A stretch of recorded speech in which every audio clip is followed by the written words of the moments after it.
অক্রূর মহাশয়। হ্যাঁ মহারাজ। আমার আদেশ, মহা অনুষ্ঠানের জন্য 1000 ব্রাহ্মণকে আমন্ত্রণ জানাবার ব্যবস্থা করা হোক। যথাজ্ঞা, আপনি যেমনটা বলবেন।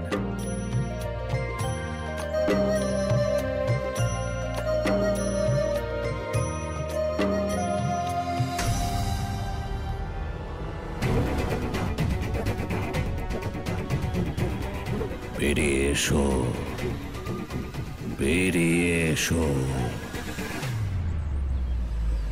বেরিয়ে এসো।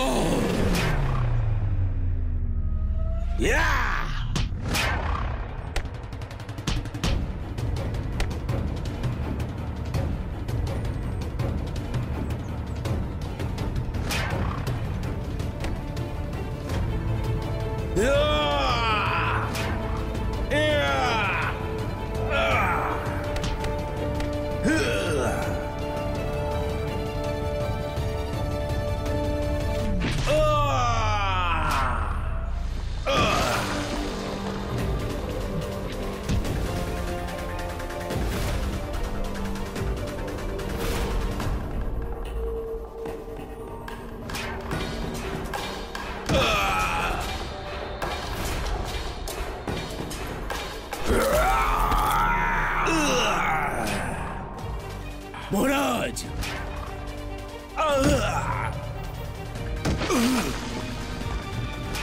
মহারাজ, মহারাজ।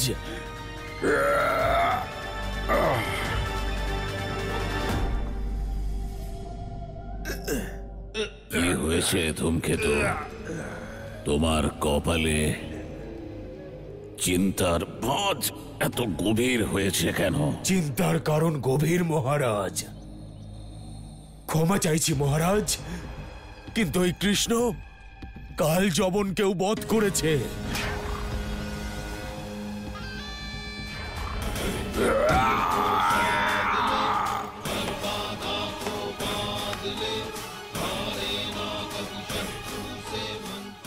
কাল যবনকে কৃষ্ণকে হত্যা করার কাজ দিয়ে আমি ভাবছিলাম যে আমি কোনো ভুল করলাম না তো, কারণ কৃষ্ণর বিনাশ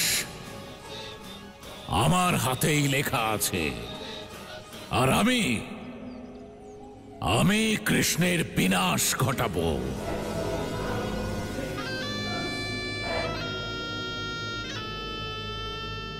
এসো।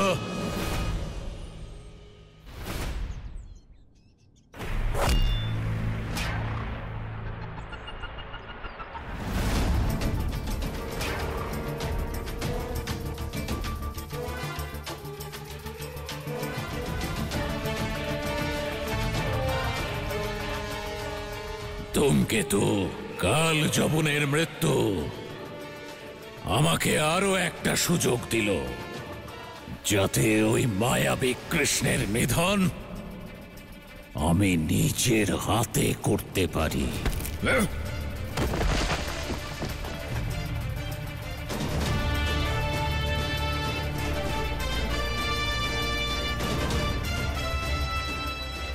এবার আমি এমন পরিকল্পনা করব যার নাগাল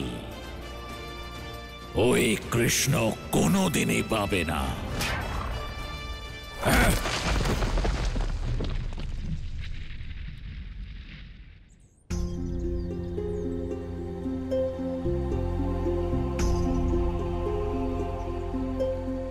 ভয় এবং অভয় শুধু মনের ভাবনা জরাসন্ধ, আর তুমি মানুষের ভয়কে নিজের কাজে লাগিয়ে নিজের স্বার্থ সিদ্ধি করতে চাইছো। কিন্তু আমি তোমার সব পরিকল্পনাই জানি। প্রভু, আপনি জানবেন না তো আর কে জানবে? গুরুদেব, আপনার ইচ্ছা এবং আদেশ অনুসারে আমি সমগ্র পৃথিবী প্রদক্ষিণ করে এসেছি, কিন্তু আমি সেই স্থান খুঁজে পাইনি যেখানে অধর্মের ছায়া পড়েনি, যেখানে আপনি আপনার পবিত্র নগরী স্থাপন করবেন।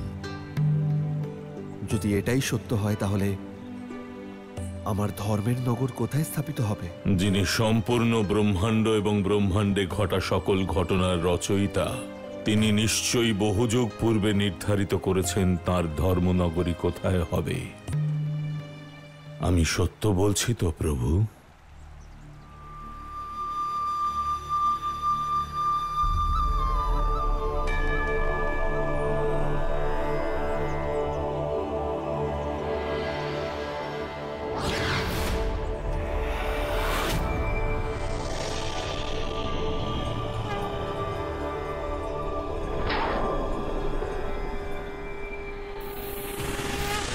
ओम नमो भगवते वासुदेवाय नमः।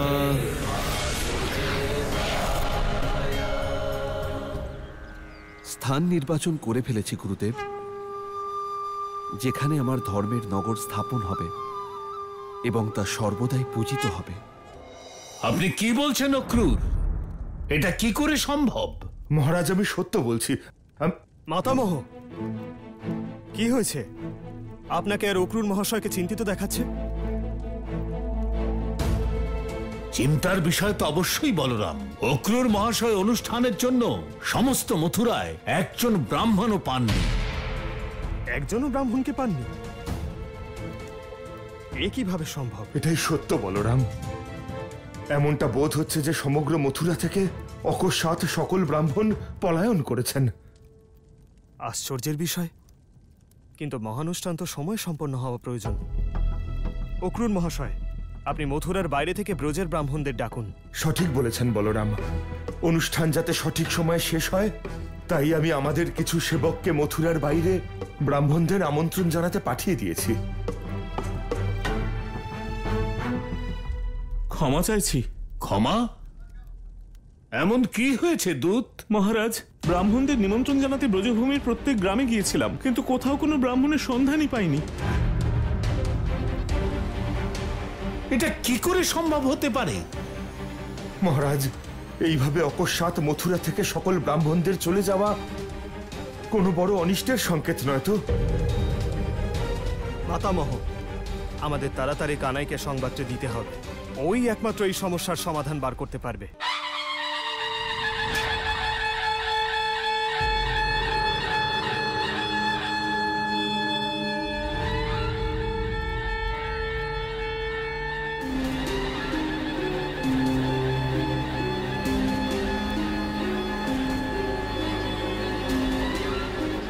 এই তো যুদ্ধের ঘোষণা।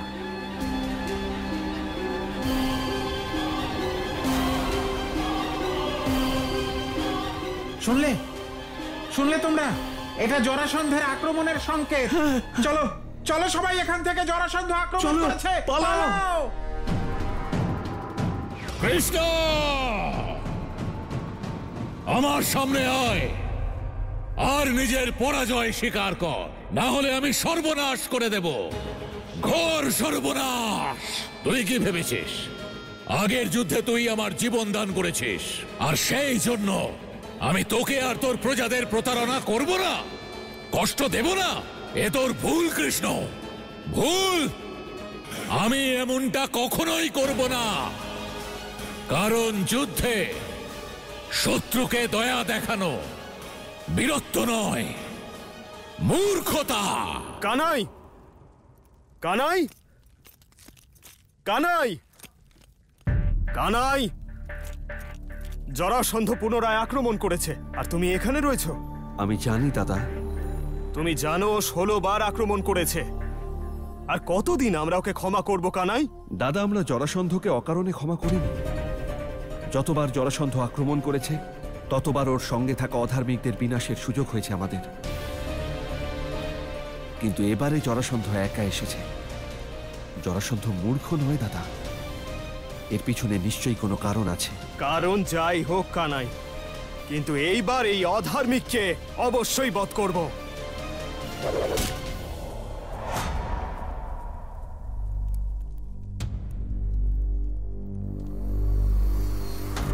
এটা কি কানাই? যুদ্ধের পূর্বে জরাসন্ধের বার্তা দাদা। বার্তা হোক বা ষড়যন্ত্র, কিন্তু এইবার তুমি আর মাঝখানে আসবে না কানাই। দাদা, বার্তাটা আগে পড়ো। বলো জরাসন্ধ কি লিখেছে।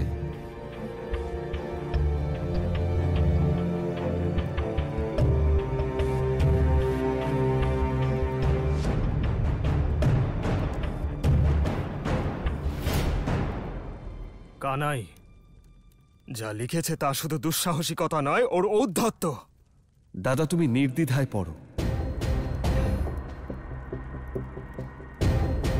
বার্তায় তোমাকে সম্বোধন করে লিখেছে ওই লীলাধারী কৃষ্ণ ছলনাকারী, মহাচতুর, বহুরূপী, ময়ূর পালকধারী।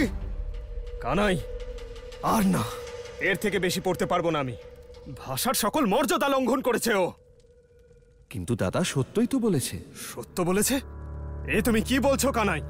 পড়ে আমার ভীষণ ক্রোধ হচ্ছে। দাদা, দোষারোপের কথা বললে মা তো আজও আমায় ভালোবেসে মাখন চোর বলে ডাকে। আমার মাথায় যে ময়ূরের পালক, এ তো মায়েরই স্নেহ। ছোট থেকে আজ পর্যন্ত আমি যা কিছু করেছি তুমি তো জানোই দাদা, সবই তো আমার লীলাই। আর এই লীলাকে প্রত্যেক ব্যক্তি নিজের সাধ্য অনুযায়ী বোঝে। তুমি পড়ো দাদা, নির্দ্বিধায় পড়ো। কৃষ্ণ, ছলনা করে প্রতিবার তুই আমাকে যুদ্ধে হারিয়েছিস। আমাকে বধ করার স্থানে আমাকে জীবিত রেখে অপমানই করেছিস। কিন্তু তুই হয়তো ভুলে গেছিস যে জরাসন্ধ না নিজের পরাজয় স্বীকার করতে পারে আর না অপমানের সঙ্গে বেঁচে থাকতে পারে। সেই জন্য আমি প্রতিবার পরাজয়ের পরে তোকে 16 বার আক্রমণ করেছি। আর এবার আমার শেষ আক্রমণ, কারণ এই যুদ্ধে আমি তোকে পরাজিত এবং অপমানিত করে মৃত্যুদণ্ড দেবার সিদ্ধান্ত নিয়েছি। আর না, আর না কানাই। অধার্মিক, ওর এত বড় সাহস, ও আমার অনুজকে মৃত্যুদণ্ড দেবার কথা বলছে। দাদা, ক্রোধ বিবেককে হরণ করে, আর জরাসন্ধ সেটাই চায়। শান্ত হও, শান্ত হয়ে পড়ো।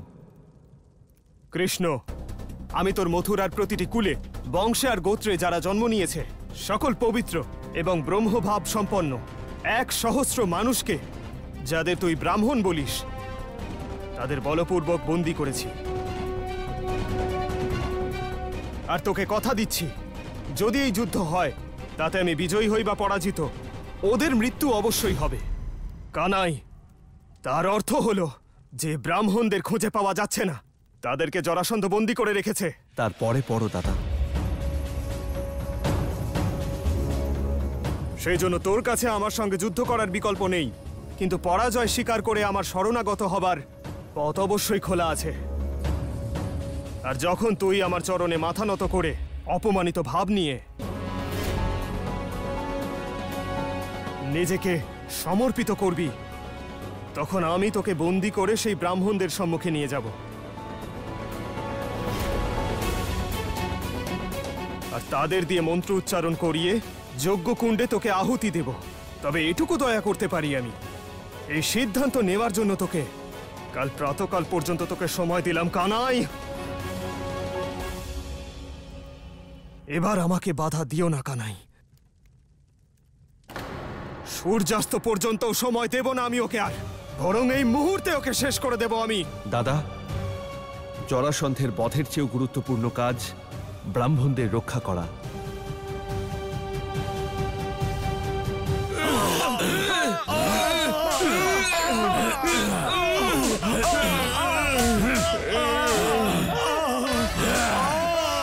নির্বোধ ব্রাহ্মণেরা, তোমাদের সবার মৃত্যু সন্নিকটে। যদি তোমরা নিজেদের প্রাণ রক্ষা করতে চাও, তাহলে একমাত্র উপায় এটাই যে তোমরা সবাই সম্রাট জরাসন্ধের বিজয় কামনার জন্য যজ্ঞ শুরু করে দাও, যাতে উনি ওই মায়াবী কৃষ্ণকে পরাজিত করে বন্দি বানিয়ে ফিরে আসতে পারেন। শুনতে পেলে না তোমরা? যজ্ঞর জন্য বিজয় মন্ত্র তোমরা সকলে পাঠ করতে শুরু করে দাও।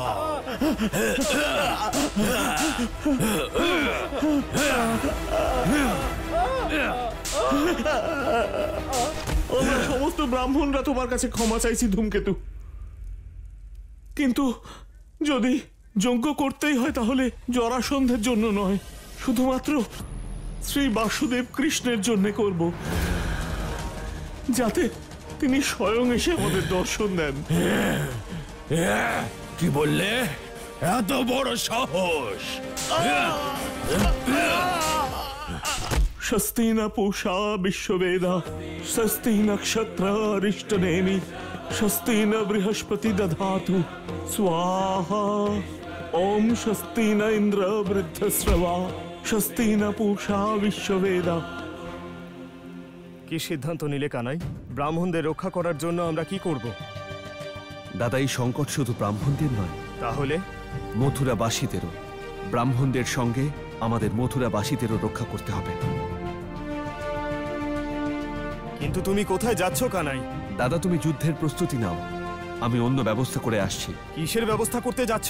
দাদা, ফিরে এসে বলবো। তোমার পরিকল্পনা সবসময় জটিল হয় কানাই, কিন্তু এই সংকটের সময় আমার উপায় একদম সরল আর স্পষ্ট, আর সেটা হলো জরাসন্ধের বিনাশ। আর তার জন্য আমাকে বেশি চেষ্টা করতে হবে না। ওম নমো ভগবতে বাসুদেবায় নমঃ। ওম নমো ভগবতে বাসুদেবায় নমঃ। ওম নমো ভগবতে বাসুদেবায় নমঃ। ওম নমো ভগবতে বাসুদেবায় নমঃ। ওম নমো ভগবতে বাসুদেবায় নমঃ। ওম নমো ভগবতে বাসুদেবায় নমঃ। ওম নমো ভগবতে বাসুদেবায় নমঃ। ওম নমো ভগবতে বাসুদেবায় নমঃ। ওম নমো ভগবতে বাসুদেবায় নমঃ। ওম নমো ভগবতে বাসুদেবায় নমঃ। হে অনাথ, আপনার অপেক্ষার অবসান ঘটেছে।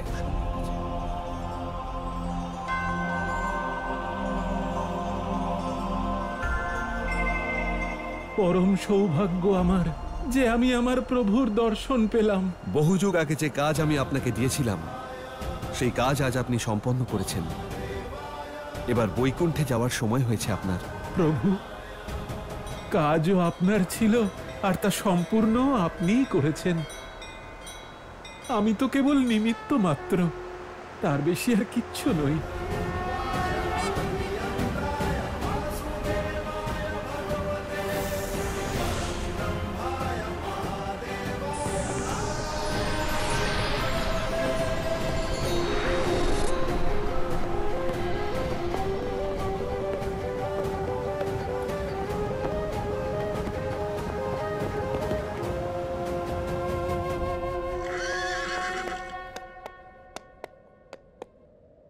মহারাজ, আপনার দেওয়া আদেশ মতো সব কাজ আমি সম্পন্ন করে নিয়েছি। আমাদের সমগ্র সেনা মথুরার চারিদিকে জঙ্গলে লুকিয়ে পড়েছে। এবার যেই ওই কৃষ্ণ আপনার সঙ্গে যুদ্ধ করতে এই রণভূমিতে আসবে, আমাদের সমস্ত সৈনিক মথুরার উপরে আক্রমণ করবে আর এক এক করে সকল মথুরাবাসীকে শেষ করে দেবে। কৃষ্ণ, এবার তুই বুঝতে পারবি একজন সাধারণ গোয়ালা যত চেষ্টাই করুক না কেন, কূটনীতি আর যুদ্ধনীতিতে মগধ সম্রাট জরাসন্ধের সমকক্ষ হওয়া অসম্ভব। এখন তুই যদি রণভূমিতে না আসিস, তাহলে আমি ওই সহস্র ব্রাহ্মণদের বধ করব যাদের আমি বন্দী করে রেখেছি। আর যদি তুই মথুরা ত্যাগ করে রণভূমিতে আসিস, তাহলে আমার সেনারা যারা মথুরার চারপাশে বনের মধ্যে লুকিয়ে রয়েছে, তোর প্রিয় মথুরাবাসীদের হত্যা করে দেবে।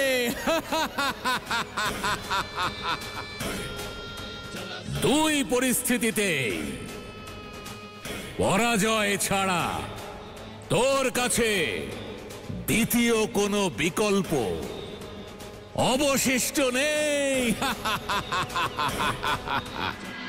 ক্ষমা করবেন মহারাজ, কিন্তু আমার ভয় হচ্ছে যে কাল সূর্যাস্ত পর্যন্ত সময় পেয়ে গিয়ে ওই মায়াবী কৃষ্ণ কোনো বিচিত্র মায়া রচনা করে আপনার পরিকল্পনা ব্যর্থ না করে দেয়। ধূমকেতু, প্রতীক্ষা, প্রতীক্ষা। বিশ্বকর্মার প্রণাম স্বীকার করবেন প্রভু।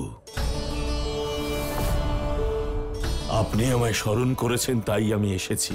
বলুন আমায় কি সেবা করতে পারি। হে বিশ্বকর্মা, আপনি তো জানেনই দাপর যুগে আমি ধর্ম স্থাপনের জন্য এসেছি, যার সঞ্চালনার জন্য আমার একটি পবিত্র স্থানে একটি ধর্মনগর স্থাপনের প্রয়োজন, যেখানে কোনো অধর্ম বা কোনো পাপ হয়নি। আর এই নগর নির্মাণের জন্য এই ত্রিলোকে আপনিই হলেন শ্রেষ্ঠ।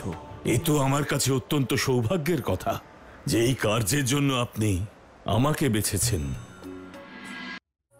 আমি এখানে এমন নগর স্থাপন করব, এর বিশেষত্ব এটাই হবে যে কোনো মনুষ্য, দেব, দানব, গন্ধর্ব তাদের কলুষিত মন নিয়ে এখানে প্রবেশ করতে পারবে না। এর জন্য আপনাকে ধন্যবাদ জানাই, কিন্তু এই কার্যের জন্য আপনাকে একটি পরীক্ষা দিতে হবে। আপনাকে এই কার্য কাল সূর্যাস্তের পূর্বেই করতে হবে। প্রভু, আপনার কৃপা যার উপরে আছে, পুরো ব্রহ্মাণ্ডে তার জন্য কোনো কাজ অসম্ভব নয়। নিশ্চিন্তে থাকুন প্রভু, কাল সূর্যাস্তের পূর্বেই সমগ্র নগরী নির্মাণ হয়ে যাবে প্রভু।